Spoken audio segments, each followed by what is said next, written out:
Now, from the Columbia Basin, your local news source, this is iFIBER 1 News, presented in high definition.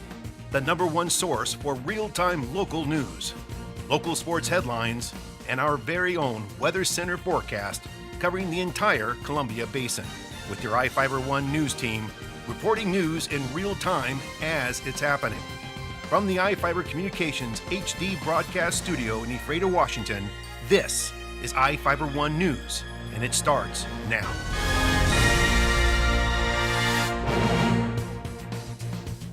Welcome to iFIBER 1 News. I'm Alan Troop, reporting news from around the Columbia Basin for Tuesday, December 31st, our last broadcast for 2013.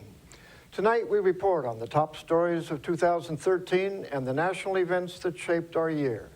In sports, Bob Kirkpatrick reports on how Big Ben and the Moses Lake Chiefs are doing. And we have the latest weather forecast for the Columbia Basin from the iFIBER 1 Weather Center. This is the first full year of us covering Grant County news. We have presented a lot of stories, a lot of memories, and shared a lot of tears. Reporter Vivian Huang helps us remember some of the top stories for 2013. As the year comes to a close, people often reflect upon their most significant moments for the year. It's our turn to look back at some of the biggest stories and some of your favorites from 2013. In January, REC Silicon and Grant County settled a property tax dispute, which led to the city of Moses Lake's budget troubles when they lost millions in projected revenue. Petco, Ross, and Famous Footwear opened their doors to the public in February. Dave Ruffin took over as the Moses Lake Chief of Police following Dean Mitchell's retirement after 34 years of service. 14-year-old Nathan Brooks was charged for the attempted murder of his parents in March. He reportedly shot them while they were sleeping. In April, 4 men were arrested after trying to steal 242 trout from Lake Lenoir, one of which was caught the next day after swimming the nearly freezing lake. David Nichols was sentenced to 25 years in prison for the murder of Ephrata's Sage Monroe. Also sentenced in April was gang member Gilberto Valdovinos Medina for the murder of fellow gang member Joaquin Serrano. Quincy Police Chief Richard Ackerman was terminated in May after a public outcry, and was replaced by Bob Heimbach in December. June was the month of Soap Lake. Soap Lake band Rockland Road released their music video inspired by the Sundial Bistro. Soap Lake also hosted its first powwow in 30 years and saw 3 fire chief replacements. In July, Tyson Hill was sworn in as the judge for the new 3rd District Court. The Soap Lake Council considered a proposal to convert 120 acres of land into an off-road vehicle park. In the month of August, volunteers took part in Swim Across America in support of cancer research. Bonnie Guitar stopped by the Ephrata Senior Center in September for a show to remember. Grant County experienced a thunderstorm that left many homes without power and many fallen trees. Anthony Vasquez was charged for the murder of a man sitting in a vehicle at a convenience store near Big Bend Community College in September. Screaming Flea Productions closed a chunk of Basin Street in Ephrata for filming part of a television movie in October. 23-year-old Evan Savoy pleaded guilty to murdering Craig Sorger in November. Savoy was 12 years old when he killed 13-year-old Sorger at the Ephrata Oasis Park.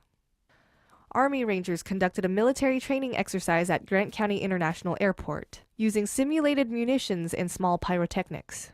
Shoppers became possible victims to credit card fraud due to a cyber attack to URM stores.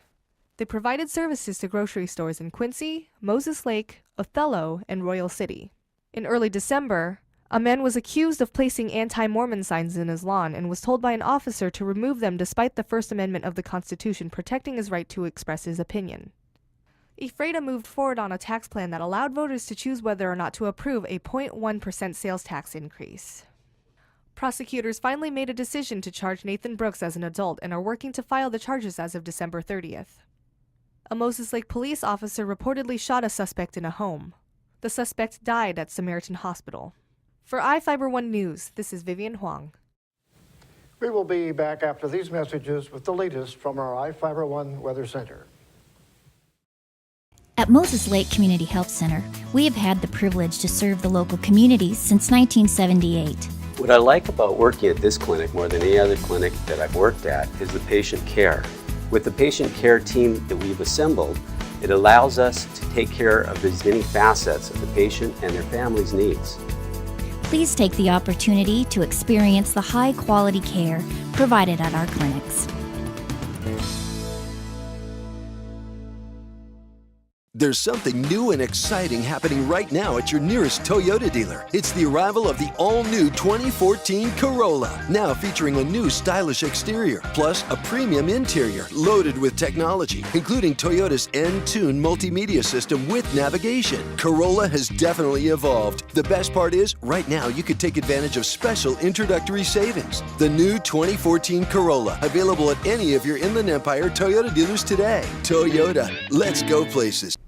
Good to be with you, everybody. I'm Ceci Gutierrez with your local weather report from the One News Weather Center, brought to you by your Bud Clary Toyota dealer. Toyota, let's go places.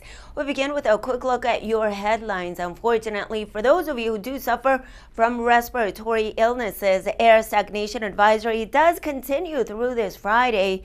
Patchy fog develops once again overnight, but quiet conditions, and we are anticipating for these areas of fog to continue into the new year.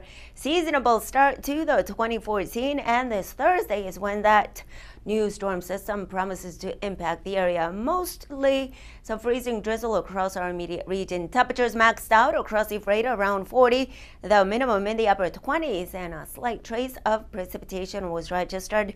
Sunset at 4:18, sunset at 4:17 across most of Lakewood. Temperatures maxing out in the upper 30s, and around 30 was the low. Temperatures right outside your door, and the conditions quick peek at 32 degrees right at the freezing point, with a light wind out of the northeast of 6 miles per hour. During the past 24 to 48 hours, we've noticed these bands of precipitation making their way through the area, and also in the form of snow over inland northwest with mostly cloudy skies. And so is the case overnight tonight, with some snow developing still over the Idaho Panhandle and north central portions of our state. Now the rest of the region promising to remain mostly cloudy, some clearing expected as we head into early this New Year's Day. Mostly cloudy skies as we head into late day Wednesday. Now that storm system promises to creep into the area by Thursday, bringing some mixed scenario and some snow showers over western portions of Montana.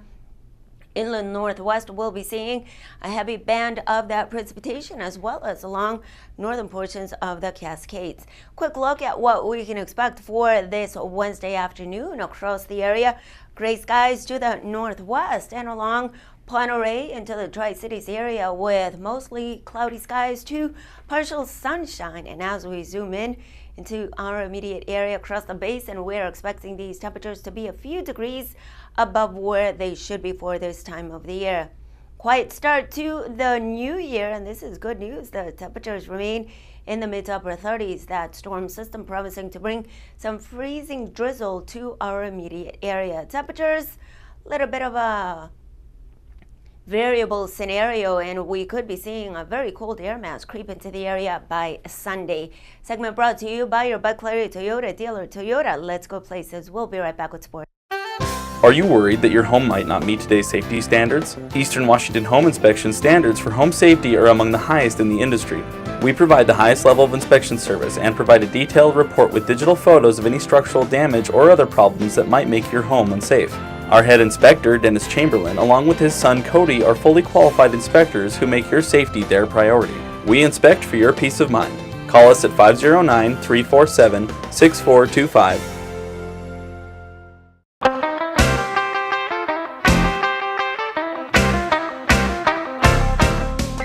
Give your car the bath of a lifetime at Glass House Car and Dog Wash. Our personal attendants will focus on your vehicle's needs, and our new touchless technology guarantees the best wash possible.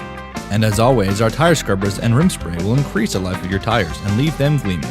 Water spots don't fly here. We will hand dry your vehicle every time. Get in, get out, get clean at the Glass House Car and Dog Wash, located at 914 North Stratford Road in Moses Lake. Welcome back. I'm Bob Kirkpatrick with today's sports. Big Bend Community College took 2 out of 3 games to finish runner-up at the Skagit Valley Women's Winter Classic Tournament in Mount Vernon.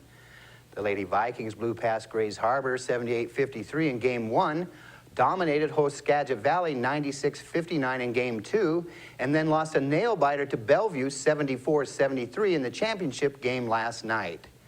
Riley Jamette led the offensive attack for Big Bend with a 3-game total, 69 points, and was named most valuable player of the tournament despite the team's second-place finish. The Lady Vikings, now at 10-4 in non-league play and 1 game back of first place in the NWAC East Region standings, are back on the hardwood January 8th when they open league play at home against Yakima Valley at 6 p.m. iFIBER 1 Sports will be broadcasting the game live. The Moses Lake Chiefs girls basketball team rebounded from a 2-game skid with back-to-back wins over Pasco and Kamiakin. Moses Lake beat the Bulldogs 57-47 on the road Saturday and then pulled out a 60-44 come-from-behind win over the Braves on the Chiefs' home court Monday afternoon. The non-league wins moves Moses Lake to 6-3 overall on the season. The Chiefs are 2-2 in Columbia Basin Big 9 play. Moses Lake gets back to league action January 10 when the team hosts Eisenhower. We'll talk about your hot commodity. The first round of the Seahawk playoff tickets sold out in less than 30 minutes this morning. Season ticket holders got first dibs on the seats they've occupied all season for the home game against a yet undetermined opponent January 11th. Seattle will find out who they play after the wild card round concludes Sunday. The Seahawks, who have home field advantage throughout the playoffs, will face the Packers, 49ers, or Saints at CenturyLink Field. Coach Pete Carroll said Monday Percy Harvin will practice when the Seahawks return later this week to prepare for their NFC divisional playoff game. Carroll said there is no guarantee Harvin will be able to play, but Harvin has reached a point in his recovery from hip surgery and a setback following his 1 game this season where he can return to practice in time for the postseason. Drew Barnham scored 15 points, all on 3-pointers, as shorthanded number 24 Gonzaga beat San Francisco 69-41 Monday night. Gonzaga played without starting guard Gary Bell Jr., who has a broken hand, and starting forward Sam Dower, who has an injured back.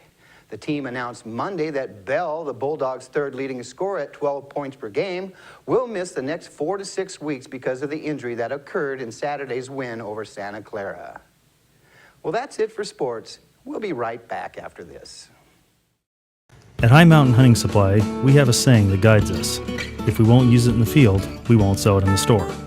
We take that seriously. Every gun, every rod, every bow that we sell is a product you can feel confident will help you land the biggest fish or harvest the biggest game. Our experts will help you find the right product for your needs. Come see us at 12238 North Frontage Road in Moses Lake or 223 North Mission in Wenatchee. High Mountain Hunting Supply, your source for hunting and fishing. 6 years ago, my dad began having issues with headaches, sore throats, and constant fatigue. He tried treating the problem with over-the-counter medications and lots of caffeine. Finally, he talked to his doctor, who confirmed our suspicions. Dad had sleep apnea. He didn't like the idea of using a CPAP, but after trying it one night, he was convinced. We found everything he needs for a much better quality of life at InHome Medical.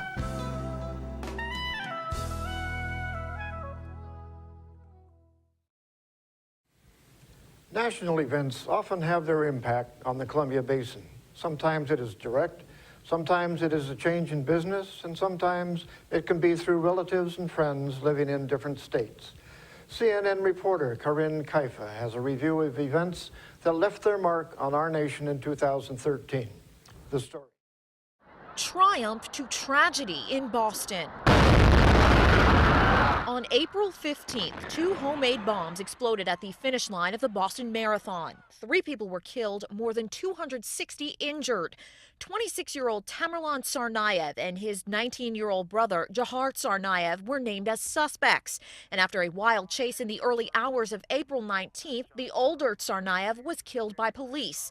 The younger found after a day-long manhunt. In July, Jahar Tsarnaev pled not guilty to 30 federal charges related to the terror attacks. A scary sight at San Francisco International Airport. Oh my God! On July 6th, Asiana Flight 214 was in the final moments of a flight from Seoul, South Korea, when investigators say the pilot approached too low and too slow and crashed into a seawall. 3 people were killed, 182 injured.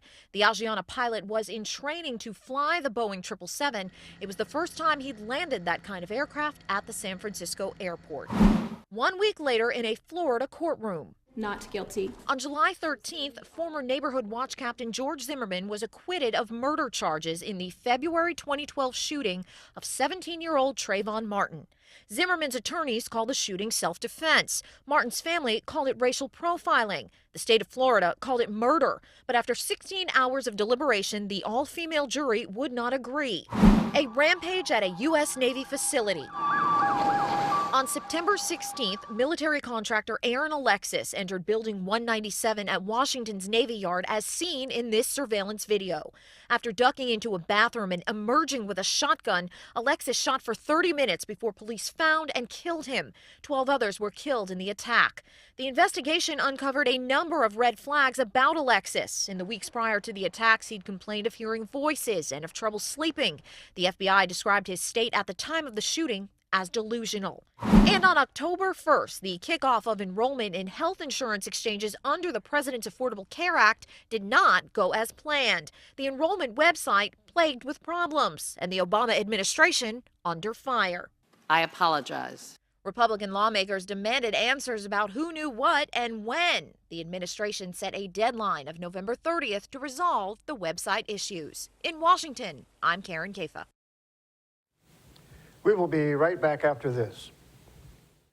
A massage at Not Release Therapies is far more than mere luxury.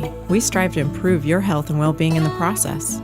The stress of everyday life adds up and can cause depression, even bodily harm. That's why our professionals make it their mission to rejuvenate your body and mind. Enjoy the benefits of body wraps, sunless airbrush tanning, aroma steam therapy, and much more. In our opinion, everyone deserves a day of relaxation and peace of mind. Not Release Therapies in Moses Lake, where relaxation means good health.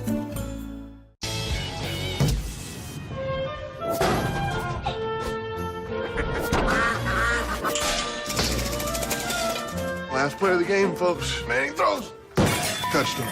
Hey, Peyton, what are you doing? Tossing the dough. Just like you said. You want to throw one? For just $11, get Papa John's new Chipotle Chicken and Bacon Pizza. That's right, only $11 for a large. Plus, try our new Mega Chocolate Chip Cookie, just $5. Nice and smooth. Peyton? Tonight is the end of 2013. The New Year's celebrations start at midnight in each time zone. Here with the story is Spencer Graham and CNN.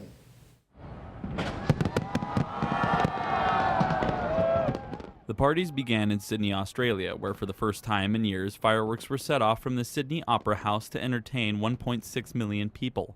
Fireworks colored the sky over Red Square in Moscow to ring in 2014. The organizers of the Dubai fireworks display around Burj Khalifa, the world's tallest building, hope to make it the world's largest fireworks display. They reportedly launched 450,000 fireworks from 400 different locations to hopefully create an artificial sunrise along the Dubai waterfront. Japan and Korea celebrated with fireworks, family dinners, and the ringing of bells at Buddhist temples. The bell is rung 108 times to represent the forms of suffering as prescribed by Buddha. 2 light shows were planned in China, one along the Great Wall and another in Shanghai. Major cities throughout the world will be celebrating on the hour throughout the day and into the night. For iFIBER 1 News, this is Spencer Graham. Thank you, Spencer. As the world celebrates in each time zone, New York still waits its turn. About 1 million people are expected to head to Times Square to welcome 2014. And that's where we'll find CNN reporter Maribel Aber. Maribel, tell us what it's like there. Each New Year's Eve for more than 100 years, the world has turned its attention to Times Square, and with good reason. New Yorkers and tourists gather to what's become widely known as the crossroads of the world. And as the hours count down to midnight, it quickly becomes the biggest party in the world. I know exactly where to be. Some brave the crowds and the cold just to be here. I'm here to check out what New Year's feels like in New York City. While others opt for the warmth and comfort of home. I sit home and I watch it on TV, the smart way. However you choose to celebrate, chances are you'll be watching this, the Times Square New Year's Eve Ball. At 11:59 p.m., this nearly 12,000-pound structure will start its descent, inching closer to midnight and to a new year. Waterford Crystal Master designer Fred Curtis says this year's ball introduces a new 10-year series with a new theme each year. This year it's called Gifts of Imagination. It's going to be the 10 greatest gifts collection, finishing in 2023 with the gift of love. And of course, no New Year's Eve would be complete without New Year's resolutions. Make an effort to look around myself and help other people. Some more lighthearted than others. New Year's resolution. Meet Miley. Yeah. Meet Miley Cyrus. That'd be mine. In New York, I'm Maribel Aber. That's going to do it for us here at iFIBER One News. We wish everyone a Happy New Year and remind you that if you plan to drink tonight, let someone else drive. We want to thank you for watching, and we'll see you again next year.